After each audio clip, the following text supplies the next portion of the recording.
10મી ઓગસ્ટે મારા સાસુ એકદમ અનકોન્શિયસ થઈ ગયેલા. કોઈ બી મુવમેન્ટ નહીં હતી. એકદમ કોઈ આંખ બી નહીં ખોલતા હતા, કોઈને જોતા બી નહીં હતા, વાત બી નહીં કરી શકતા હતા, ખાવાનું બી બંધ થઈ ગયેલું. અમને અહીંયા ઓલિવ હોસ્પિટલમાં એડમિટ કર્યા હતા. ત્યાં બધા રિપોર્ટ કરાવ્યા, સીટી સ્કેન થયું, MRI થયું બ્રેનનું. એટલે ડોક્ટર કહે કે એમને મલ્ટિપલ પ્રોબ્લેમ્સ છે. ઓકે, ને આમાં કઈ રિકવરી થશે નહીં, એ આવા જ રહેશે. હજુ તમે રાખવા માંગો તો બી ચાલશે, પણ ઇમ્પ્રુવમેન્ટના કોઈ ચાન્સ નથી. એટલે અમે પછી 11 દિવસ રાખીને ઘરે લઈ આવ્યા. એમને ખાતા નહીં હતા, એટલે નાકથી ઓલું લિક્વિડ જ આપવું પડતું હતું. એટલે અમે તો બધી હોપ છોડી દીધી હતી. પછી અમારા એક રિલેટિવે આ મેટ્રેસ માટે અમને જણાવ્યું ને એ મેટ્રેસ પર અમે સુડાવવા માંડ્યા.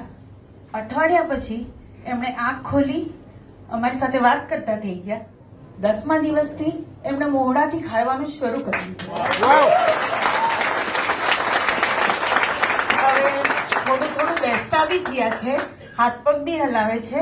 કાલે હવે એ જાતે બેઠીને પોતે જાતે ખાધું છે. અમે બહુ ખુશ છીએ.